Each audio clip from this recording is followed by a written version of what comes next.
Communist party of India के कौमी secretary साबिक रुकन असम्बली हुस्नाबाद कामरेड चाड़ा वेंकट रेड्डी ने रियासती हुकूमत से पुरजोर मुतालबा किया कि वो फलाही स्कीमात के लिए हकीकी मुस्तहक अफराद की शिनाख्त की गर्ज से रियासत भर में मुनक़द किए जाने वाले ग्राम सभाओं को मुकम्मल शफाफियत के साथ बगैर किसी सियासी मदाखलत के मुनक़द करें और रियासती आवाम को सियासी वाबस्तगी से बालातर होकर बगैर किसी इम्तियाज़ के फलाही स्कीमात के समरात फराहम करें।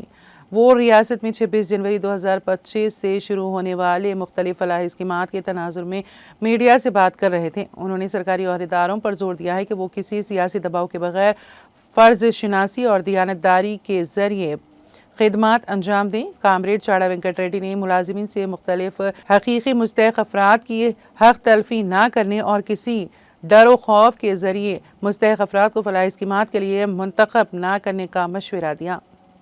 రాష్ట్రం ఏర్పడి 11 సంవత్సరాలు గడుస్తున్న నేపథ్యంలో ఇప్పుడు సంక్షేమ పథకాల అమలుకు సంబంధించి గ్రామ సభలు నిర్వహించబడడం హర్షించదగ్గ పరిణామం. అయితే గ్రామ సభలు కూడా పారదర్శకంగా జరగాలి. సంక్షేమ పథకాలు దారిద్ర్యం దిగు ఉన్నటువంటి బడుగు బలహీన వర్గాలకి, పేద వర్గాలకి ఇళ్ల స్థలాలు, ఇండ్లు, రేషన్ కార్డులు, అలాగే ఇంకా పెన్షన్లు, ఇలాంటి వాటికి సంబంధించి ఇందులో కూడా గ్రామ సభల్లో కొంత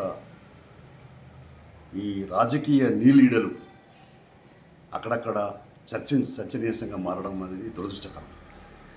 అధికార పార్టీ వాళ్ళు తమ వాళ్ళకే పథకాలు అందాలనేటువంటి ఆశించడం కరెక్ట్ కాదు.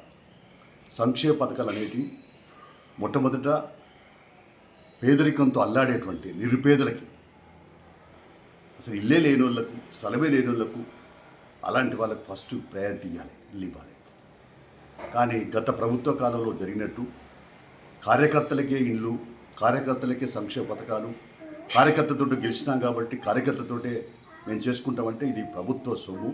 అందులో సంక్షేమ పథకాలు అనేవి దారిద్ర్యం దిగున్నటువంటి బడుగు బలహీన వర్గాలకు అందించాల్సిన పథకం కాబట్టి దీన్ని పారదర్శకంగా కాంగ్రెస్ ప్రభుత్వం అందించాలని చెప్పి మేము విజ్ఞప్తి చేస్తూ ఉన్నాం. ఎందుకంటే ఇప్పటికే చాలా చోట్ల గ్రామ సభల్లో కూడా మా ప్రభుత్వం అనేటువంటి ఆలోచనతో అక్కడక్కడ ఘర్షణలు జరుగుతున్నట్టు కూడా తెలుస్తూ ఉంది. ఇది దురదృష్టకరమైన సంఘటన. ఎందుకంటే ఇప్పటిదాకా రేవంత్ రెడ్డి గారు, సీఎం గారు కానీ, మరి ఇళ్ళకు సంబంధించిన హౌసింగ్ మినిస్టరు పొగిరెడ్డి శ్రీనివాసరెడ్డి గారి ప్రతి సందర్భంగా చెప్పింది ఏంటంటే అసలైన పేదవాళ్ళకి ఇస్తాం, పారదర్శకంగా వివరిస్తామని చెప్పినారు. ఆ మాటకు కట్టుబడి ఉండి గ్రామ సభలు పారదర్శకంగా నిర్వహించండి, అరులైన నిరుపేదలకు అందించండి, మంచి పేరు తెచ్చుకోమని చెప్పేసి ఈ సందర్భంగా విజ్ఞప్తి చేస్తున్నాం. ప్రజల పక్షంగా కమ్యూనిస్ట్ పార్టీ అడుగడుగునా ఉంటుంది కాబట్టి మీ దృష్టికి తీసుకొస్తున్నాం. మాకు అనేక జిల్లాల నుంచి కూడా సమాచారం వస్తుంది కాబట్టి మీ దృష్టికి తీసుకొస్తున్నాం. ఇప్పటికైనా మీరు కరెక్ట్గా పారదర్శకత వివరించి అరులైన నిరుపేదలకు ఇవ్వండి. చాలా చోట్ల మరి ఇళ్ల స్థలాలు వేసుకొని 15 సంవత్సరాలు 20 సంవత్సరాలు కూడా ప్రభుత్వ భూములు ఉంటున్న వాళ్ళు ఉన్నారు. వాళ్ళపైన దృష్టి పెట్టండి. ఎందుకంటే వాళ్ళకి ఆ ఇళ్ల స్థలం ఇస్తేనే మీరు పక్కా ఇల్లు ఇవ్వగలుగుతారు. కాబట్టి పక్కా ఇల్లు ఇవ్వాలంటే ఇళ్ల స్థలం ఇవ్వాలి. ఇళ్ల స్థలం ఇస్తామన్నారు మీరు, కాబట్టి ఇళ్ల స్థలం కూడా ఇవ్వండి.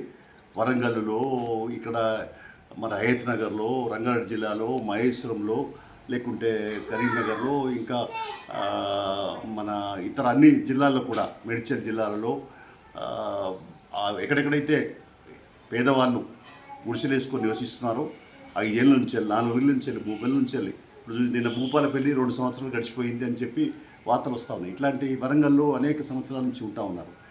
మా హయత్ నగర్లో కూడా అనేక సంవత్సరాల నుంచి ఉంటా ఉన్నారు. కాబట్టి ఇలాంటి అనేక మేడ్చల్ జిల్లాలో కూడా ఉంటారు. కాబట్టి ఫస్ట్ ప్రయారిటీ ఇళ్ల స్థలాలు వాళ్ళకి ఇవ్వండి, ఇళ్ల సర్టిఫికేట్లు ఇవ్వండి, పక్కా ఇవ్వండి. వాళ్ళకి ఇచ్చినప్పుడే ప్రభుత్వానికి మంచి పేరు వస్తుంది, గుర్తింపు వస్తుంది. ఎందుకంటే వాళ్ళు పొట్ట చేతి పట్టుకొని హైదరాబాద్కు, పట్టణాలకు బతకడానికి వచ్చినారు. కాబట్టి వాళ్ళ ప్రయారిటీ అని చెప్పి మేము విజ్ఞప్తి చేస్తున్నాం.